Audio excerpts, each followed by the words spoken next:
세상의 모든 아트를 리뷰하는 세상 모자란 아저씨들 세모아입니다.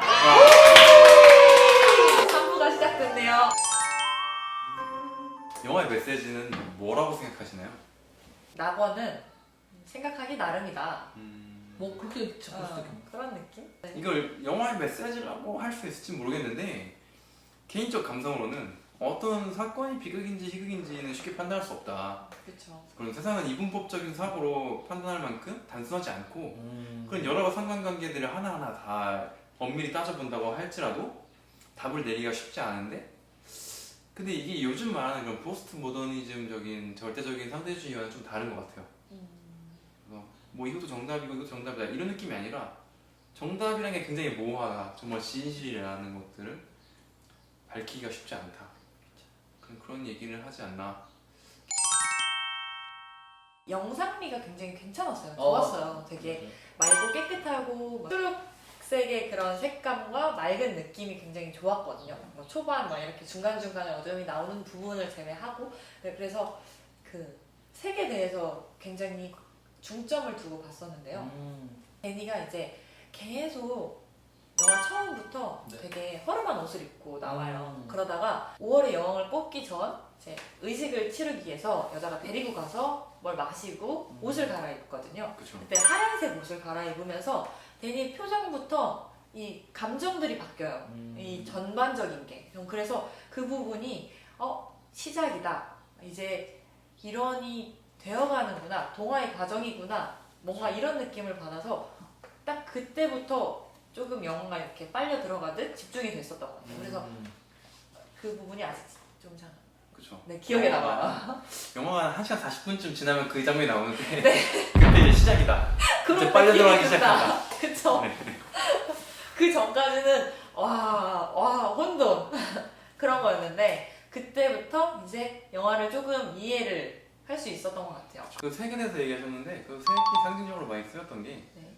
초록색 같은 경우는 자연과 삶에 대해서, 생명에 대해서 얘기하고, 노란색 같은 경우는 죽음을 상징했는데 처음에 가족들이 죽을 때 이거 마스크. 호스? 네, 호스 색깔 노란색이었고, 아, 그 다음에 부모님이 덮고 있던 이불도 노란색이고 여동생이 입고 있던 옷도 노란색이에요. 네. 그리고 그걸 구조하러 온 구조원들의 옷도 노란색이고, 그리고 마지막에 불태워지는 텐트.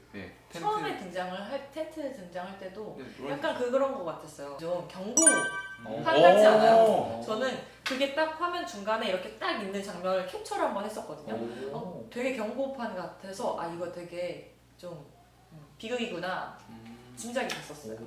오 대박. 그건 생각도 못했는데. 네.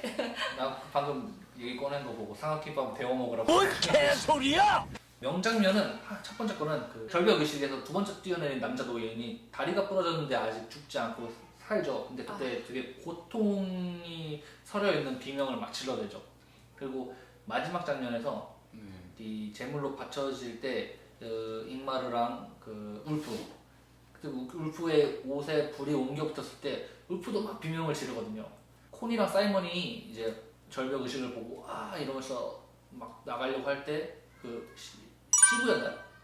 그 여자가 와서 하는 얘기, 자기가 만약에 저렇게 되면 자기는 기쁘게 받아들일 거다라는 말을 하는데, 그런 광기 어린 그런 어떻게 보면 정말 광신도의 모습으로 이제 평생을 살아도 이렇게 한없이 순수하고 정말 인간의 몸으로 지탱을 하기 어려운 수준의 고통이 오면 결국에는 한없이 작아지는 존재가 아닌가, 그런 생각이 들어서 인간이라는 건 결국 그런 존재가 아닌가 하는 생각이 들어서 그 두 개 장면, 이 다리가 부러진 노인이 고통의 비명을 지르는 것과 그 불타는 사람들이 비명을 지르는 그 두 가지 장면을 첫 번째로 꼽고, 두 번째는 이제 그 크리스티안이 나신의 여자들에 둘러싸여서 마야와 그런 관계, 성의식을 치르는 그 장면을 두 번째 명장면으로. 그게 명장면이죠. 그냥 크리스티안이 대단한 것 같아요. 그렇게 정신없는 상황에서 그런 의식을 취했다는 게, 그런 집중력으로 공부했으면 소리를 같았어요. 저 명대사도 두 개입니다. 하나는 스톡홀름이 섹스클럽의 성질에 가기 전에 들을까? 스톡홀름이 섹스클럽의 성질은 아니었어요. 내시글란드의 포르가가 섹스클럽의 성질이었습니다. 두 번째 거는 그 절벽 의식을 딱 봤을 때 그 코니랑 사이먼이 잉마르한테 막 항의를 하면서 그쵸. 너 눈 멀었어? 이게 뭐야? 막 이렇게 항의하는 부분이 있는데 이게 딱 명확히 들리는 거 아니고 입모양으로 이렇게 하고 대사가 이렇게 자막이 뜨는데 이 말 그대로 이 영화를 본 저의 심정입니다. 너 눈 멀었어? 이게 뭐야? 아, 실제로 사이먼 마지막에 눈 멀죠? 아 눈 멀죠. 꽃이 달려있죠? 꽃달 꽂고 나오죠. 네.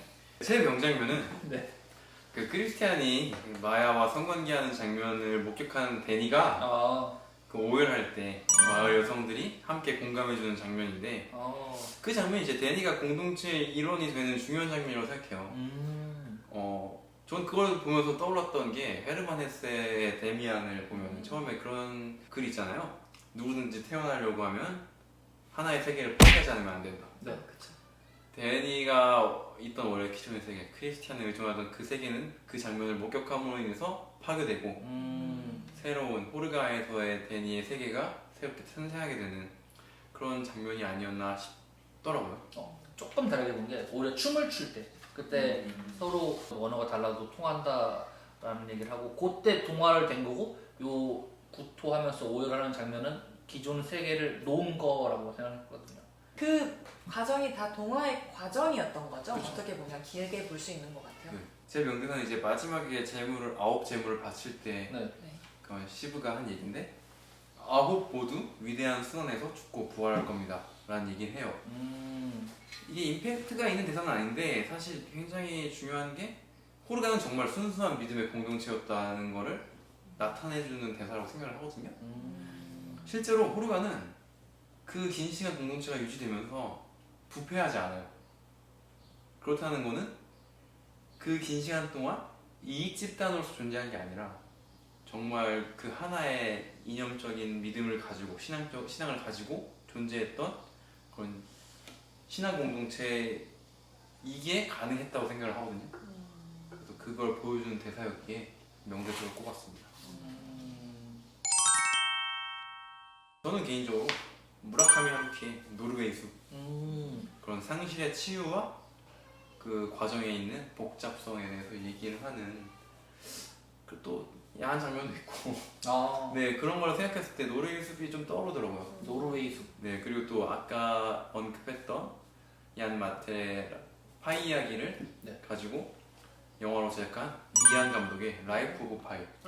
네. 네 이거는 뭐 그런 이야기를 선택할 것인가에 대한 이야기도 있고 그런 시각적인 연출과 상징들. 그 영화 참 잘 만든 영화죠. 네. 그 두 작품이 좀 비슷하게 느껴지더라고요. 분위기나 영화 장르적인 측면으로 봤을 때는 아무래도 오컬트성이 강한 곡성을 들 수가 있죠. 물론 곡성은 이제 직접적인 악마가 악구마다 했는데 요거는 이제 악마는 없었지만 되게 그런 찝찝한 어떤 기괴함 막 되게 아우씨 막 이런 느낌. 그럼 근데 돈 주고 아깝진 않죠. 왜냐면 그 감정을 계속 오랫동안 가져갈 수 있으니까 여운이 많이 남으니까 돈값을 하는 영화라고 생각을 하는데 그리고 이런 데니의 입장에서 요걸 그 힐링 가족을 찾아가는 영화다라고 봤을 때는 우리 그 2018년 칸 영화제에서 황금 종려상을 받은 작품인데 어느 가족이라는 그쵸. 작품이 있어요. 꼭 보면 이제 거기에 나오는 부분은 사실 가짜 부분인데 진짜 사랑을 하는 사람들이거든요. 뭐 그런 걸 봤으면서 과연 데니가 이제 끝에 말미에 찾은 가족이 그걸 정말 우리가 가짜라고 볼 수 있겠는가 하는 그런 생각이 들어서 이렇게 두 가지로 꼽아봤습니다. 5점 만점에 네. 한 2.5점 정도.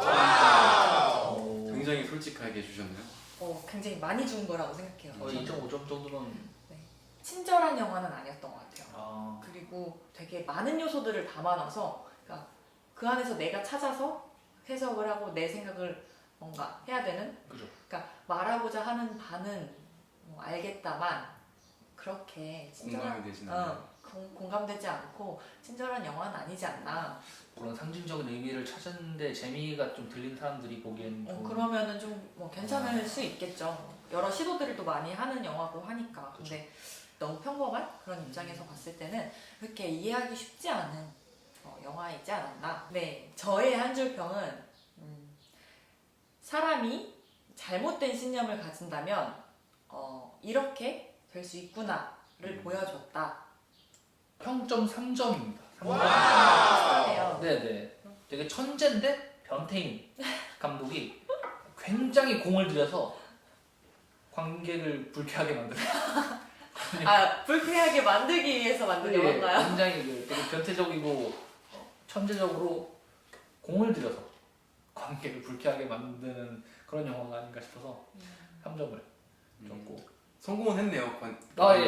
예, 저 굉장히 뭐 제대로 먹혔습니다. 아주. 근데 저의 이제 한 줄 평은 멋진 배경 안에서 맛있는 음식을 먹고 밝은 조명 아래에서 약에 취해서 노래하면서 춤추면서 멋진 이성과 잠자리도 가지다가 그 와중에 진정한 가족의 의미를 찾아가는 그런 휴머니즘을 담은 영화가 아닌가 싶습니다. 개판. 이게 영화가 개판이었어요. 제가 명대사에서 꼽았잖아요. 너 눈 물었어? 이게 뭐야? 제가 볼 때 이 개판이죠. 개판이었습니다. 네. 저는 좀 다른데 네. 저는 평점 4점. 높아요. 저도 비슷해요. 장인이 하나하나 공들여서 쓰놓은 작품이고 그 전달되는 감정이 불쾌감일지라도 확실하다. 네, 사람의 어떤 감정을 극대화시키는 예술 작품은 그 가치가 높다고 생각해요. 그리고 진정 훌륭한 예술 작품은 답을 던져주는 것이 아니라 문제를 제시하는 것이라고 생각하기 때문에 문제가 있긴 하더라고요, 확실히. 그런 의미에서 그런 문제에 대해서 고민하고 생각해 볼 수 있는 작품이라 생각해서 저는 4점을 주겠습니다. 네, 영화 디테일도 너무 훌륭하고요. 디테일은 정말 훌륭한- 인정이에요. 네. 그래서 한 줄 평을 하자면 이미 그려진 비극을 따라가는 뒤집혀진 도로. 그런데 그 길을 뒤집어 봤을 때 또한 비극이라고 볼 수 있는가? 영화의 전체를 다 그냥 말 한 줄로 정리해 주셨는데요. 그럼요. 아, 훌륭하거든요. 훌륭합니다 아주. 나 잘 이해를 못해서 곱씹어. 오늘 세모아에서는 아리에스터 감독의 미드소마를 다뤄봤고요. 오늘 영상도 즐겁고 유익하게 보셨다면 가시기 전에 구독과 좋아요, 알림 설정까지 부탁드릴게요. 저희는 또 다음 주에 더욱 훌륭한 예술 작품으로 In 여러분을 another 찾아뵙겠습니다. time, 네, 알겠습니다. 그때까지 안녕. 안녕. 안녕. 우하. 호바. mortals coil